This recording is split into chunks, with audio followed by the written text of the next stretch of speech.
which they've lived in for, could you say generations? Generations, 100%. That's what happened to my own family in 1967, when the Israeli military came shooting in to when my dad was just a child with his younger brothers and sisters, and they were just shooting aimlessly through the window in their front room, and the only way they managed to escape was by crawling through to the back of their house with just the clothes they had on their backs, and running and hiding in caves, and eventually they made their way over to Iraq. But this is like so common, for especially, if you speak to a Palestinian anywhere, you'll always hear that their story roots back to what's happened in Palestine, and roots back to the occupation, and roots back to being forced out by Israel just because they're Palestinian. The racism couldn't be any more stark, and this level of like systematic repression against Palestinians in their own homes. Over Palestine, brick by brick.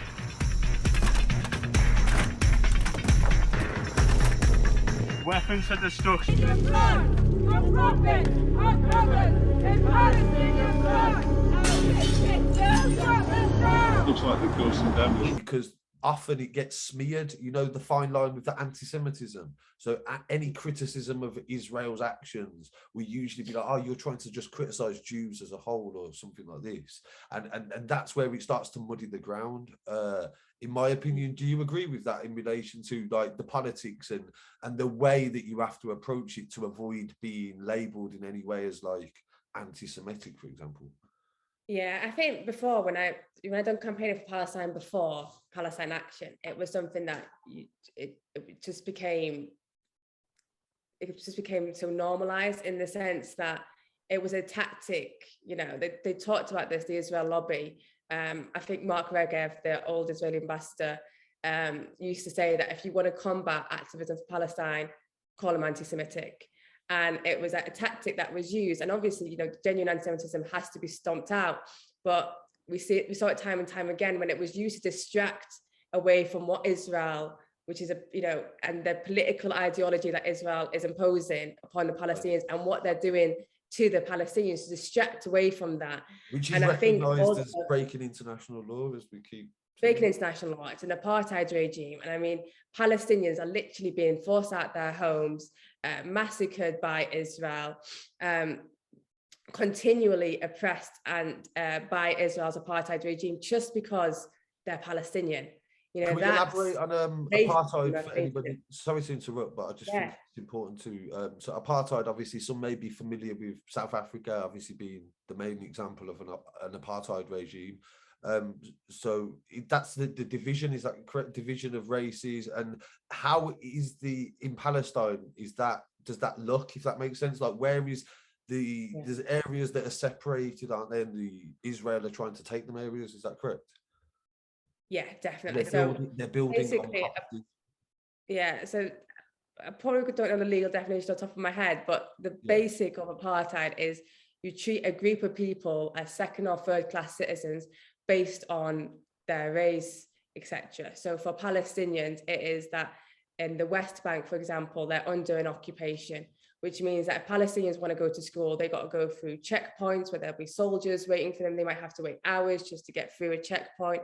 People have been killed routinely on these checkpoints just to be able to go to school. Whereas if an Israeli wants to go anywhere, they've got a separate road system. They don't have to go through any checkpoints. Their citizenship and their passports let them into any part of historic Palestine, Israel, etc. Whereas Palestinians are very much trapped in and limited where they can go. They constantly face in West Bank, for example, the threat of losing their homes. And actually what Israel does routinely is they'll say to Palestinians that you have 30 days to demolish your own home. You get a notice saying you've got to demolish your own home within this time frame. And if you don't demolish your own home, then you have to pay the cost it costs Israel to demolish your home.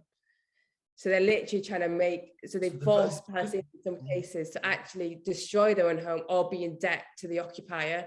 And then what they do is destroy these homes and then give them away to Israelis, or build settlements on top of it so that Israelis can then move in, etc.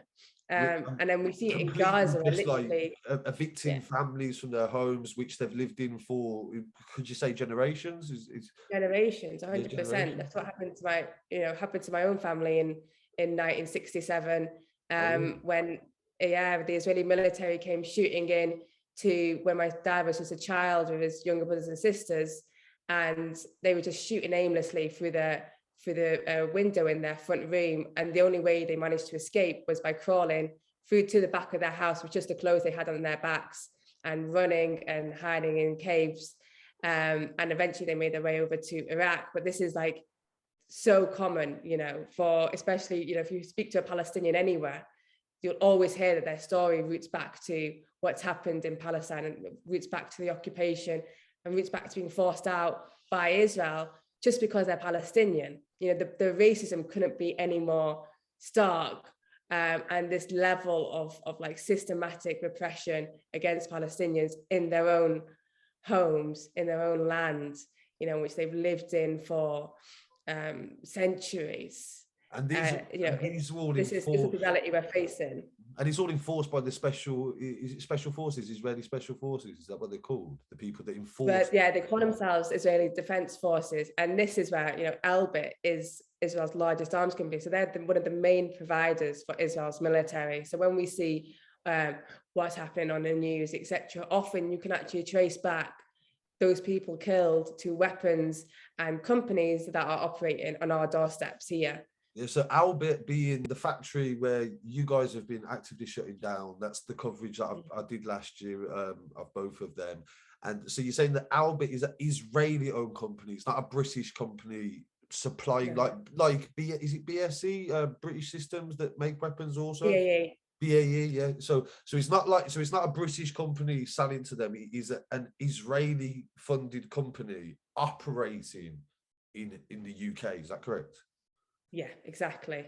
Yeah, and just touching on that, what you said before, which I thought was really interesting that you brought this up about, so my own personal reason for getting involved in Elbit prior to Palestine Action was I lived near one of the factories, and exactly what you talked about was like, I went through that education thing of going, there's this company that do this. When you hear Huda describe that situation in occupied Palestine and how those weapons are used, I was like, this is not a complex issue. And this whole anti-Semitism and the complex issues that the Israelis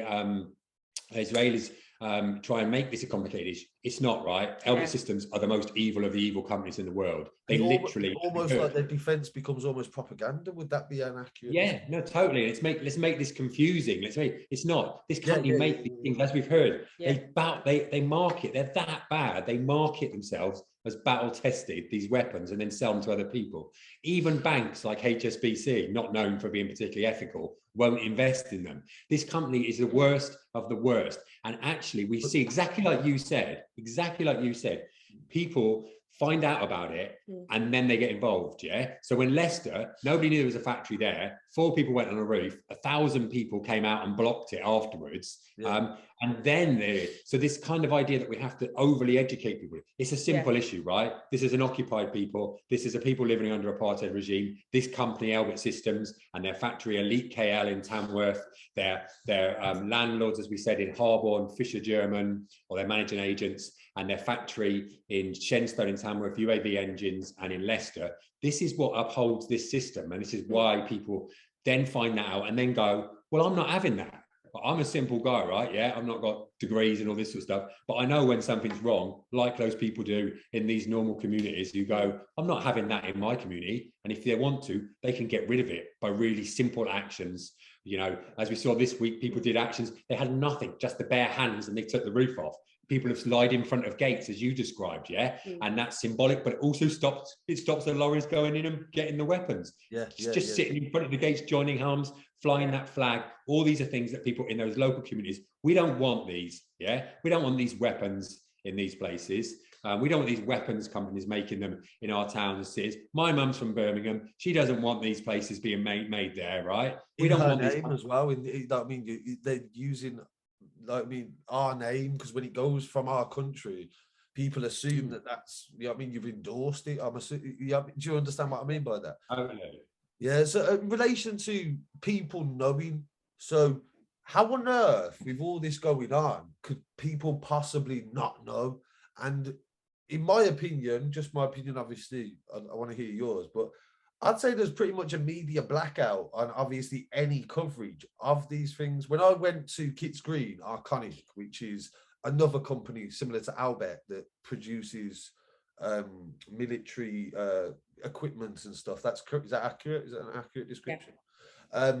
When I went there, it was like the papers didn't cover it. The local newspaper didn't even cover it. And you've got local people in the middle of the island with a flag the size of like bigger than a house. Like it was from one tree to the other. Again, we'll reference it in this video.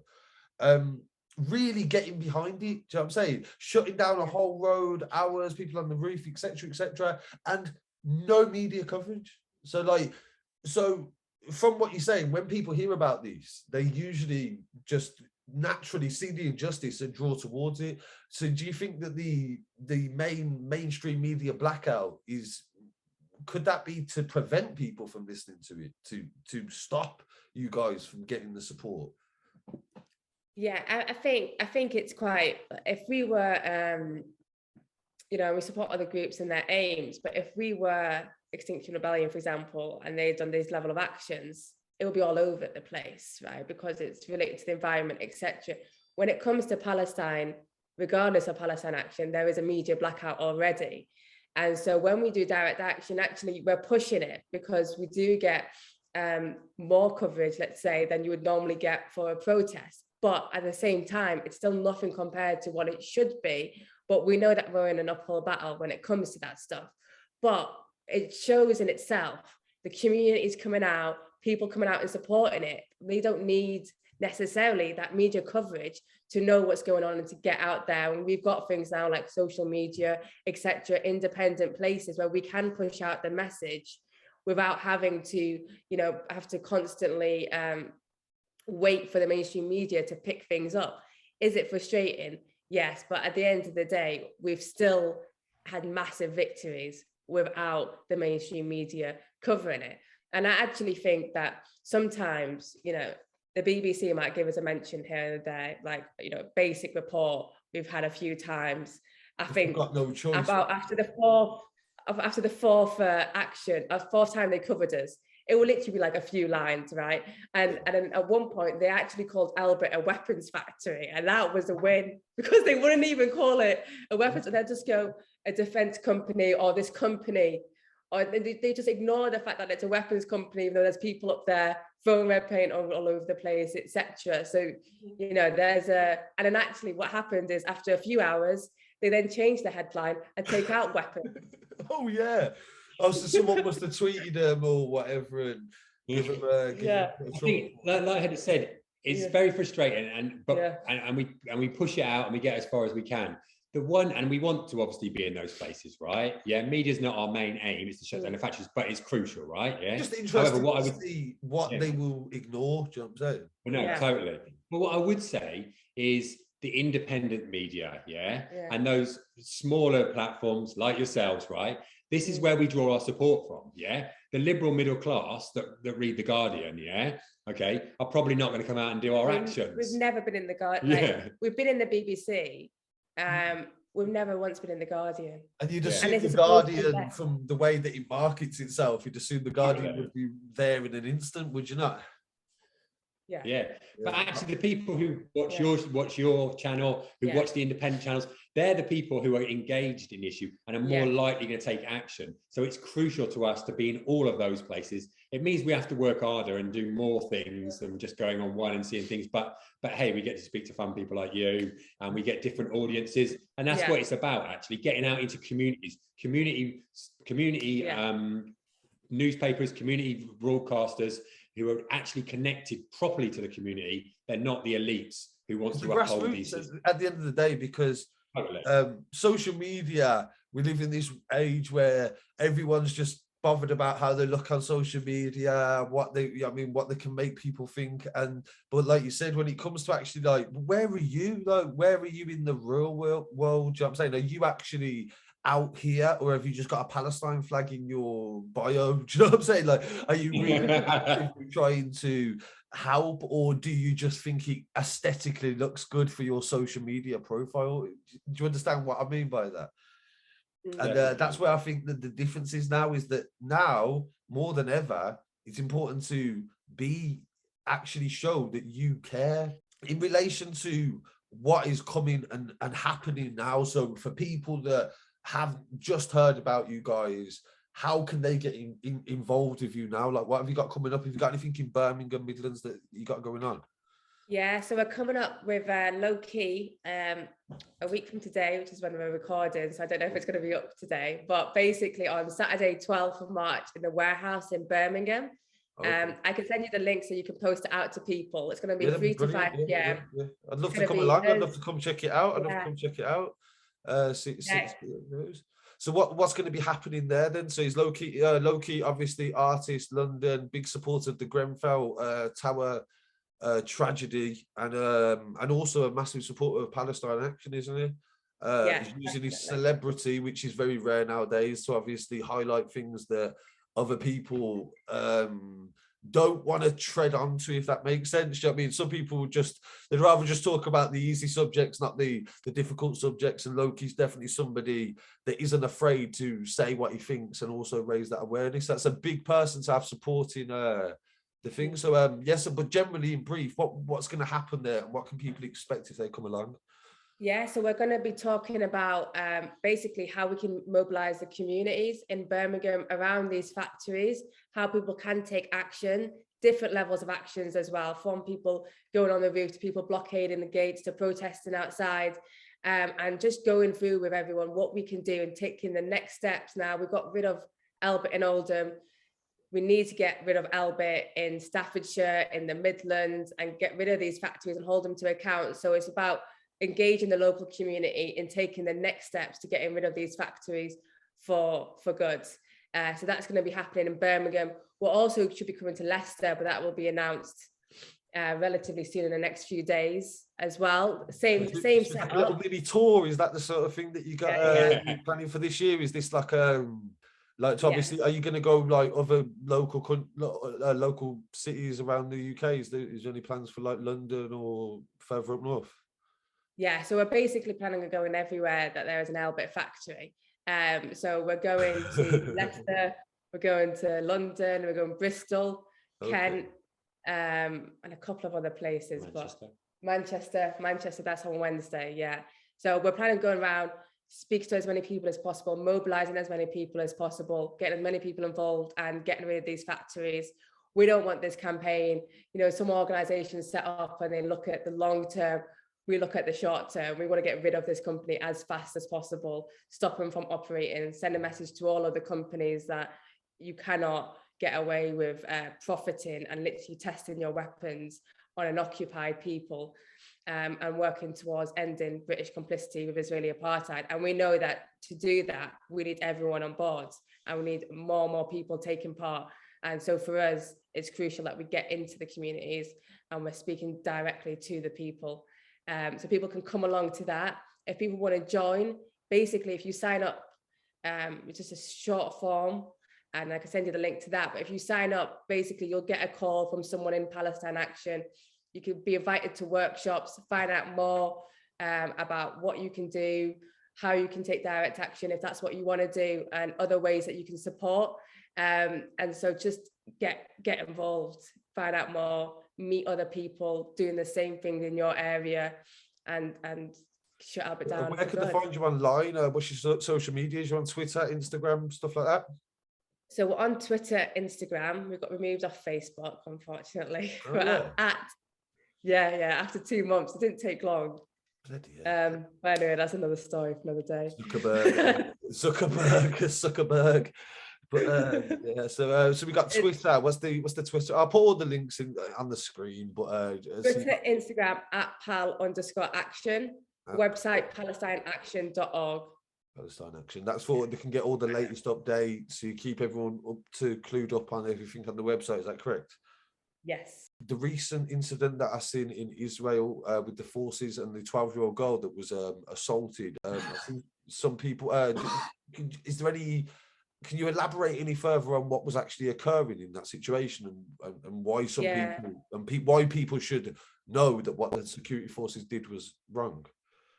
Yeah, definitely. So I mean, I think when it comes to Palestinians, and especially in Jerusalem, every time there is something that is holy for the Palestinian Muslim community, there's also Palestinian Christians, etc. But especially for the Palestinian Muslim community, when they're going to the Al-Aqsa Mosque, etc., we see this in Ramadan, and we saw this recently on a holy day for Muslims, that they were basically attacked by the Israeli military.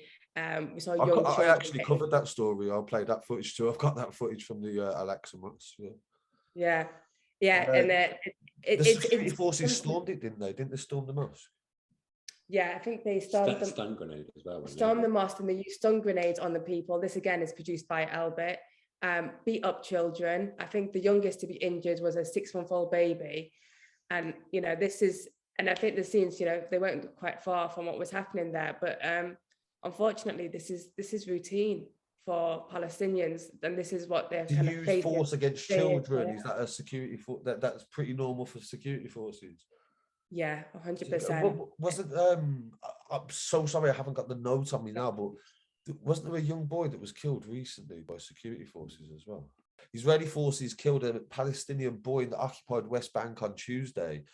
Mohammed Shahadi, 14 years old, was killed by Israeli forces in gunfight in Al-Qaeda, is that correct? Al-Qaeda, in Bethlehem, in the Bethlehem area. An international investigation is ongoing. The Palestinian news agency quoted activist Ahmad Salah as saying that Israeli soldiers opened live fire on the 14-year-old boy and prevented ambulances from also reaching him. So, why on earth would anybody need to use such force against a child? Like, surely, am I right in thinking the Palestinian kids, from what I've seen online, they don't have guns, they're not shooting at these soldiers, are they? They have stones, don't they? Like little objects and stuff that they throw, don't they? Yeah, the maximum they're going to have is a rock to throw at a tank. And I mean, when you have that comparison of throwing a rock at a tank that could be used to kill your family, or the same soldiers that you might have seen kill your siblings, etc., a few weeks before, and this is all you've got left to fight with. And then Israel meets them with a brutal live fire time and time again. And I think Israel doesn't discriminate between adults and children. For them, all they see is Palestinians. And as part of their project and their apartheid regime, their aim is to ethnically cleanse the Palestinian population. They want their land, they want Palestinians gone. They don't have space for them simply because they are Palestinian. This is like, this is a reality of apartheid, and this is reality for Palestinians. This is what we see in Gaza. They're literally trapped in there, bombarded all the time, and it's one of the most densely populated areas on earth. And every time they're hit, children are likely to be killed. And it's constant. And I think before we talked about the trauma as well, but for Elbit, one of the things that they specialize in Israel in general is the drones, because they've used this a lot in Gaza, because they've essentially trapped everyone into this place, and they've had these drones flying all the time, just surveilling the population. But also these drones are used to attack and kill Palestinians as well. So you'll be seeing the same drone that might have been used to destroy your neighbors or destroy your community next door all the time, flying above your head. And if it's for surveillance or to kill you, you just don't know. And for children, and for adults, most of the population now are constantly traumatized. That can create PTSD, all sorts of traumas. There's things, I heard to me recently that said that 50%, over 50% of children in Gaza wish they hadn't been born. That's how affected they are by this going on. And I think for us, when we hear this, when we hear these stories, and it's difficult to sometimes get to these stories because, as we've said, there's a mainstream news blackout on it. When we hear these stories, this is why we do what we do. This is why people take part in Palestine Action. This is why we don't just wait for it to be on the front page of the newspapers, because this happens day in, day out. And therefore, and none of these people, not a single one of them, chooses to be on the front line. Yeah, they're forced to be, they're occupied and they're forced to be. we have a choice because these weapons are built in front of us, and therefore we can do something about that right here. And when you hear these stories, it can make you feel like, can I do anything? And we just say there is something you can practically do. Because of course people will feel helpless, won't they? Because it's so far away.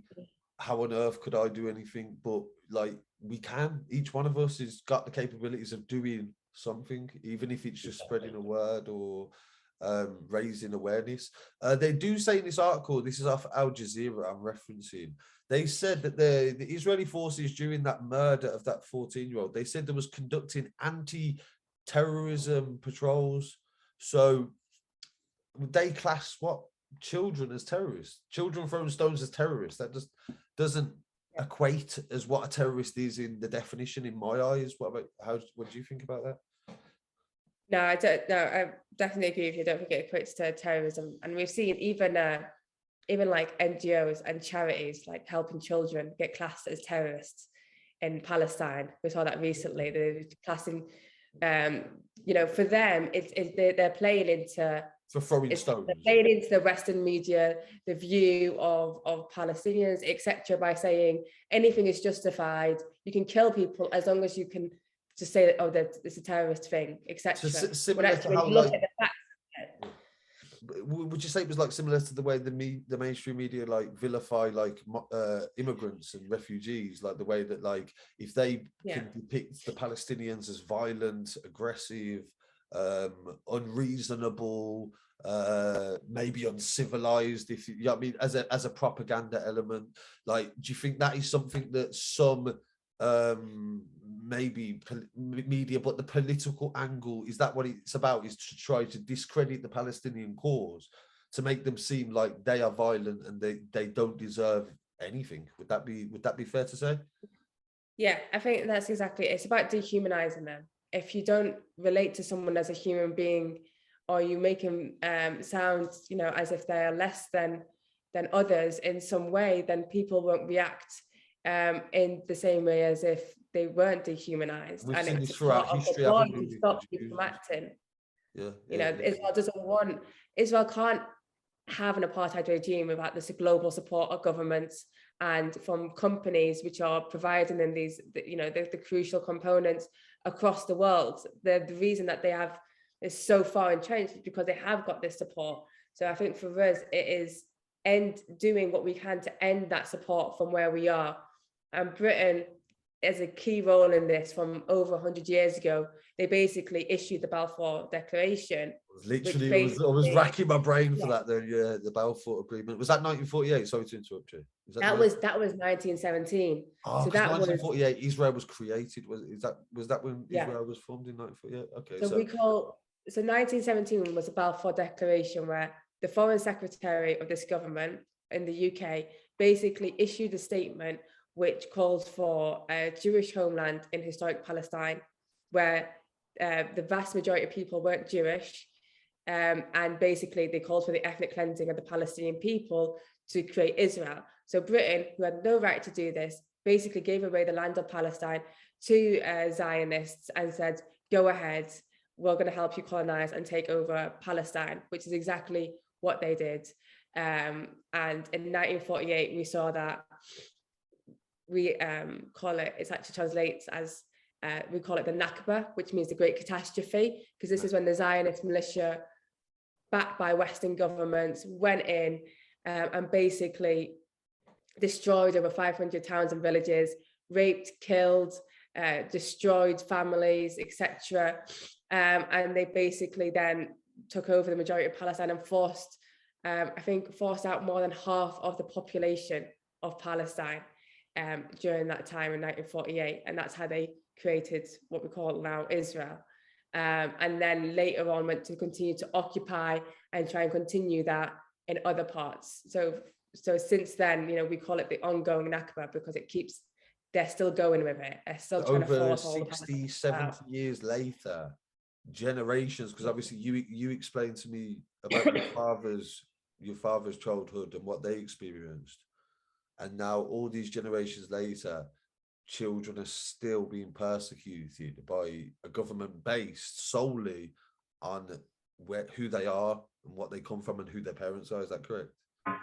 Yeah, exactly. Like, it's just, and in 2022, you'd think that we'd be a bit more understanding of each other. And okay, so before we wrap it up for now, because I'm sure there's a lot we could talk about and a lot we'll have to do.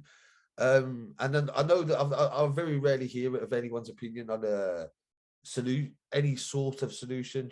Is there anything, even if it was just like a thought of anywhere we could come right now? Obviously, some people have the two-state solution, some people, do you know what I mean? So like, is there anything you believe that could really help in the bigger political scale to at least stop what is happening right now in Israel and Gaza? I think to be honest, for us, we don't talk about the solution necessarily, because I think there's just so many steps we got to do to get there in the first place. And the first step is sanctions against Israel, which is what needs to happen across the world, and essentially is what we do when we take action against Elbit. It's sanctioning and stopping these weapons from being able to go to Israel, etc. But when it comes to righting the wrong that's happened in Palestine, the key thing for us is that the rights are given to the Palestinians. So then these are the rights stipulated under international law. So for the end of the occupation of the West Bank and Gaza, and for the apartheid walls to come down, and for that to be no longer occupied, basically, for Palestinians to have the right to return to their homes who've been forced out from their homes, and finally for the Palestinians living in Israel, for them to have equal rights as their Jewish Israeli counterparts. And that's it, basically. It's about trying to rectify it and looking at the rights that have been taken away and giving them back. And this is what I think is really stopping the violation of international law, and whatever that looks like, as long as Palestinians are treated equally as the Jewish Israelis, then that's the situation we need to get to. Basically, you can't keep having an apartheid regime. But as long as certain companies track it as well. That's why I suppose the Elbit and the Arconic is very important, because the machine, the money machine, the factory, they are a massive factor of war, isn't it? If we couldn't produce the weaponry for this to have war, we couldn't have war. Do you know what I mean? So that is in some way, like you guys have basically saved Palestinian lives. Like, that is literally, I can't think of any other way to describe it, because to stop that company from creating something which then at some point will directly affect children and humans on the Gaza, to stop that, you know what I mean? So I'm sure you guys must, and if you don't, you should be like proud in a lot of aspects for the way that you've helped to try to prevent another child from getting killed in a country which has just had nothing but trauma for so long. Thank you. No, thank you. And yes, like I said, I can't thank you enough for like making this an easy interview, so insightful. I've learned a lot from this, and I'm sure the subscribers and followers and viewers of this video will also do so. I really appreciate you joining me for this, and I'll definitely catch up with you guys real soon. Don't forget to obviously send me over anything that you need pushing. We'll put stuff on the website. We'll keep all the viewers up to date with what you guys are doing. And of course, go and follow Pal Action online as well on all their social medias. And we'll definitely keep you updated on the future. But thank you guys for joining me today, and peace. Thank you. Thank you. No problem.